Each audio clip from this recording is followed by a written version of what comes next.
pantai dan dekat dengan sejarah tersebut, maka saya namakan Pantai Putri Klayar. Siapa yang masuk Pantai Putri Klayar yang asal usulnya hitam menjadi kuning.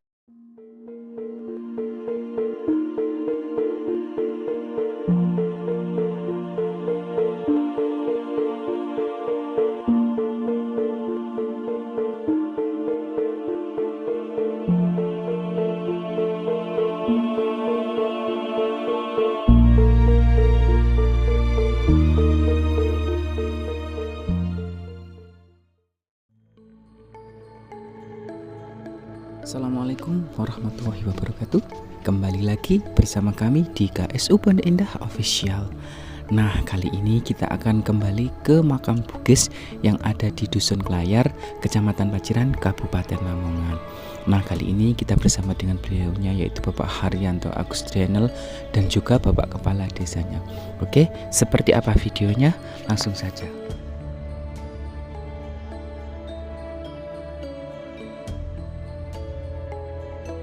Ini setelah kemarin saya mencoba untuk mengekspos yaitu tentang keberadaan makam Bugis. Alhamdulillah saat ini saya bertemu langsung dengan beliaunya, yaitu Bapak Kepala Desa Desa Sitokelar atau dusunnya Dusun Klayar, Kecamatan Paciran, Kabupaten Lamongan.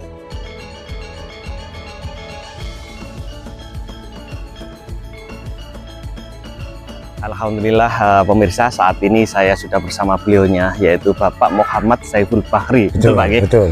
Bapak Muhammad Saiful Bahri ini adalah selaku Kepala Desa Sitokelar ya Bapak ya. Dan kita berada di Dusun Klayar yang banyak menyimpan cerita sejarah zaman dulu Pak ya. Ada makam Bugis, ada cerita Pantai Klayar dan yang lain-lain, yang keberadaan ini di seputaran pantai utara Jawa atau utara Lamongan, betul Pak? Yang bersebelahan dengan Kabupaten Gresik. Bapak Saiful Bahri, ngapunten, saya minta izin pada hari ini minta cerita sejarah tentang bagaimana sampai di Desa Sitokelar ini ada cerita makam Bugis itu loh Pak, gitu loh. Di Desa Sitokelar itu memang ada 3 pedukuhan.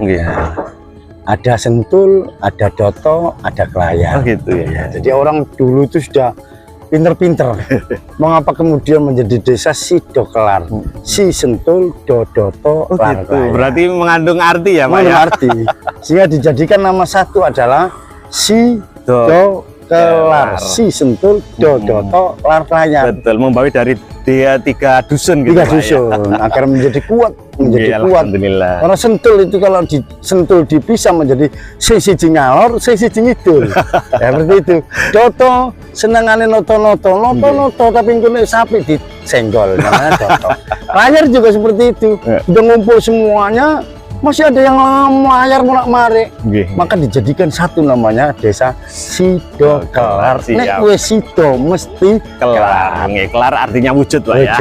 Dan banyak peristiwa-peristiwa di Klayar ini, kebetulan ada di wilayah Dusun Klayar ini tentang sejarah-sejarah yang kita dapatkan dari orang-orang tua, para leluhur kita dulu ya, sehingga muncul yang namanya makam Bugis, ada Pantai Klayar. Nanti akan kita ekspos, kita sampaikan ya. Oke pemirsa, alhamdulillah pada hari ini saya dapat izin langsung dari beliaunya, Bapak Muhammad Saiful Bahri selaku Kepala Desa Sitokelar, Kecamatan Paciran, Kabupaten Lamongan. Monggo Bapak, kita langsung masuk. Mari. Monggo pemirsa, ikuti saya.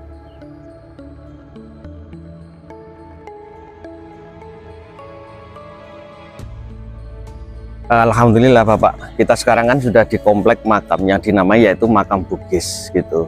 Mungkin kita ini hanya sebelah utaranya dulu, baru masuk gitu ya Pak ya? Iya, ini baru masuk nih. Kurang lebih ini berapa luasnya Pak? Gitu. Berapa ya? Sekitar nggak sampai 1 hektar, nggak sampai. Begitu ya Pak? Iya, nggak sampai berapa. Karena ada batasannya sebenarnya kan juga. Udah tanahnya orang. Tanahnya orang, juga tanahnya TN. Seperti itu, jadi tidak begitu luas. Oke Bapak Saiful Bahri, ngapunten, kita sekarang sudah berada di sini. Nanti kita mencari tempat yang lebih adem mungkin gitu, jangan bisa ceritakan tentang sejarah keberadaan makam Bugis sampai berada di Desa Sitokelar ini, tepatnya di Dusun Klayar gitu. Dan nanti mungkin bisa saya sampaikan atau kita tayangkan beberapa slide-slide untuk makam-makam yang ternyata memang ada perbedaan gitu antara ini makam kultur makam Jawa dan kultur makam Bugis. Karena saya lihat kemarin Pak saya kesini memang ada tali mata rantai seperti itu Pak. Anda tahu nanti jenengan lah yang nanti akan menceritakan. Oke, pemirsa, monggo kita ke dalam.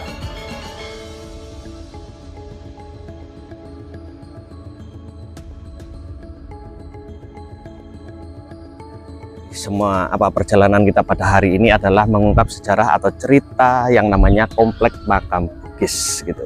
Biar masyarakat di luar sana ini tidak hanya mendengar makam Bugis, apa sih makam Bugis itu gitu loh Pak. Ya. Bisa diceritakan sejarahnya Pak. Ya, makam Bugis itu ini lepas dari sejarah atau apa, tetap kita sendiri kan orang yang termasuk kalau disuruh untuk bagaimana sebenarnya itu kurang pas, tapi karena kita punya guru, punya orang tua, atau sampean kita ini kalau tanpa orang tua tidak akan muncul kita ya. Jadi Bugis itu memang di tempat ini adalah banyak orang Bugis. Nah, Klayar ini adalah merupakan satu keraton itu Pak. Kemudian di sebelah sana, sebelah ujung sana itu ada namanya Sentono. Nah, Sentono. Jadi orang-orang sakti yang berada di Klayar, termasuk ada satu kuburan, itu ada sebenarnya itu dilestarikan, namun karena berbeda-beda pendapat sehingga kemudian tidak sama dengan kita umpamanya, yaitu wajar-wajar saja. Sehingga semuanya tidak diramut, semuanya ini yang ada yang rawat Pak ya. Ada yang rawat. Sebenarnya ini harus dirawat, itu luar biasa. Karena ini sejarah memang benar-benar ya. Dan buktinya real loh Pak ya. Buktinya real. Kenapa saya menyampaikan begitu? Saya punya guru. Betul. Dan faktanya ada. Faktanya ada. Jadi saya bertanya kenapa ini dinamakan namanya Bugis. Di sini ini tempatnya orang Bugis. Nah, Sentono itu juga orang-orang yang sakti. Pada waktu itu saya diceritai oleh guru saya bahwa orang Klayar itu ada orang sakti, dan di Bugis ini satu-satunya orang Bugis yang juga sakti. Kemudian dia punya dua anak yang namanya satu laki-laki, yang satu perempuan. Yang laki-lakinya dicuri orang Bugis. Itu ya Pak. Sehingga terjadi perang besar-besaran. Sampai katanya ini guru saya menyewa dari Siwalan, menyewa dari mana orang-orang sakti itu Pak. Orang-orang sakti. Dan sini terbunuh banyak orang, termasuk orang Bugis.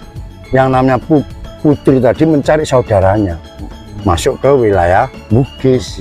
Kebetulan di sini ada namanya potensi luar biasa yang akan sekarang sudah saya mulai saya angkat yang namanya Pantai Putri Klayar. Nah, kenapa? Karena pantai dan dekat dengan sejarah tersebut, maka saya namakan Pantai Putri Klayar. Siapa yang masuk Pantai Putri Klayar, yang asal usulnya hitam menjadi kuning, amin, yang menjadi hijaunya kresek menjadi bangir. Itu mitos atau tidak mitos? Seperti itu. Jadi seperti itu. Jadi semuanya masih ada. Ini saya juga ya kan beda. Saya berada di wilayah Dusun Sentul, tengah-tengah Dusun Perdoto. Dan di sini adalah Dusun Klayar. Nah, di dalam perbedaan itu terjadi Desa Sentul, Dusun Sentul itu beda, Dusun Perdoto beda, apalagi Dusun Klayar. Andai kata sama dengan kita umpamanya, tetap ini kita lestarikan. Betul. Karena ini sejarah. Tanpa leluhur itu siapa kita loh Pak? Iya, tanpa leluhur siapa kita? Tidak ada kita. Iya, tidak ada leluhur, saya yakin tidak akan ada kita. Terbukti di situ kan. Di situ saya tadi itu melihat ada 1905. Ini luar biasa dan masih berdiri kokoh. Betul. Dan sama sekali tidak berubah dan berlingga-yoni Pak ya. Berlingga-yoni. Nah, saya bilang tadi yoni, berlingga itu adalah mancap, yoni adalah ini seperti itu. Kalau saya disuruh pas sejarah memang tidak bisa pas, tapi saya tetap menginput dengan adanya namanya keberadaan makam Bugis. Karena tidak menutup kemungkinan saya akan dimintai keterangan kenapa harus ada makam Bugis, kenapa harus ada namanya Pantai Putri Klayar, kenapa dinamakan Putri Klayar. Sentono juga ada Sentono juga. Di situ juga tempatnya besar Pak, yang namanya apa itu, kuburan itu besar sebenarnya. Mungkin kita di lain waktu kita ke sana juga iya Pak, ya? Mungkin seperti itu. Jadi juga dan dikasih yang namanya apa, genteng-genteng seperti itu. Saya masih tetap melihat pada waktu itu. Tapi kemudian ya begitulah. Sehingga kepercayaan orang itu juga masing-masing berbeda. Dan lain sebagainya. Seperti itu cerita. Yang mungkin dari keinginan panjenengan selaku kepala desa di sini, permintaannya hanya satu ya Pak ya. Jangan sampai tempat-tempat seperti ini dibuat sesuatu yang tidak ya. Cukup kita mengenang dari sejarah itu saja ya Pak ya. Keinginan panjenengan seperti itu. Mungkin dengan cara seperti ini nanti Pak ya bisa menyatukan masyarakat antara 3 dusun itu menjadi kompak, satu visi, satu misi. Misi. Itu memang yang saya harapkan. Jadi rukun. Perbedaan adalah wajar. Tetapi jangan sampai menjadi pecah belah. Bapak, tadi saya kan jenengan sudah bercerita tentang makam Bugis ini. Ada dulu sampai ada pertumpahan darah atau macam apa. Bisa mungkin Bapak sedikit mendengar eranya itu dikira-kira era setelah era Wali Songo atau era-era Mbah Sunan Sendang, Sunan Derajat itu atau sebelumnya Pak? Kalau kemudian saya ditanya seperti itu, karena ini adalah sejarah. Betul. Tidak menutup kemungkinan bersamaan dengan setelah eranya beliau itu. Karena era beliau, saya potong. Era beliau itu adalah sekitar 1500 ke depan Pak. Iya. Gitu. Bener. Saya masih kecil, masih ada lagi yang namanya di gua Klayar itu. Ada yang namanya 2 bantal yang kecil, 2. Ini masih kecil, saya masih belum sunat. Baru sunat. Jadi diangkat 1 orang, 2 orang, 5 orang, kuat, kecil nggak kuat. Di gua, ya. Artinya di sini adalah perjalanannya para waliullah. Itu sehingga ada namanya Sumur Paku. Sumur Paku itu beradanya jejaknya beliaunya Mbah Sunan Giri. Iya, Sumur Paku itu kan ada di Kemantren antara Sidokelar. Maka di sini ada namanya Pondok Sumur Paku. Pondok Raden Paku ada. Karena dekat dengan Sumur Paku tadi. Lagi kemudian ada namanya Watu Tumpang. Betul. Prasasti. Prasasti. Nah, seperti itulah. Jadi di sini itu adalah perjalanan para waliullah berjalan di wilayah seputar pantai utara Lamongan, termasuk Setayu Lawas. Betul. Setayu Kanjeng Sepuh, kemudian sampai Setayu Lawas. Betul. Seperti itu. Mbah Abdul Kohar yang ada di Setayu Lawas. Dari eranya, kalau saya ditanya eranya, saya yakin dan percaya mungkin bersamaan dengan gitu ya. Tidak jauh daripada. Betul. Oke Pak Bagron, terima kasih sudah menceritakan sedikit tentang sejarah makam Bugis. Dan insya Allah nanti setelah ini kita mencoba untuk mengekspos pemirsa tentang cerita kenapa di daerah Klayar ini ada Pantai Putri Klayar. Saya yakin banyak cerita tentang sejarahnya Pantai Putri Klayar dan ada hubungannya dengan makam Bugis dan juga desa Klayar atau sejarah perjalanan dari wilayah para waliullah di seputaran daerah Pantai Utara, khususnya Pantai Utara Lamongan. Oke pemirsa, terima kasih Bapak selaku kepala desa. Saya sembah nuwun diizinkan di tempat ini. Tetap. Semoga aja nanti kedepannya dengan adanya video ini bisa mengangkat citra, citra dari desa Sidokelar khususnya dan Pantai Klayar gitu. Seperti itu. Keinginan saya seperti itu Pak. Dengan menimbulkan sejarah-sejarah yang lama tanpa harus memberikan rasa takut kepada masyarakat umum. Itu. Dan semoga aja makam yang ada di sini tidak dimusnahkan dan tidak diklaim oleh hak-hak orang yang tidak bertanggung jawab. Setelah ini juga saya instruksikan untuk dibersih Pak. Betul. Karena semboyan saya sekali lagi Pak, tanpa leluhur siapa saya, tidak ada leluhur, saya yakin tidak akan ada saya. Rahayu Sagung Tuhan. Nah, seperti tadi ya sedikit cerita dari beliaunya Pak Kepala Desa dan juga berada di dekat wisata Pantai Putri Klayar. Oke, terima kasih yang selalu menonton video-video kita. Ikuti perjalanan kita terus masih di KSU Pondok Indah Official, spesial berkolaborasi dengan beliaunya yaitu Bapak Haryanto Agus Channel. Assalamualaikum warahmatullahi wabarakatuh. Sampai jumpa di video kita yang selanjutnya.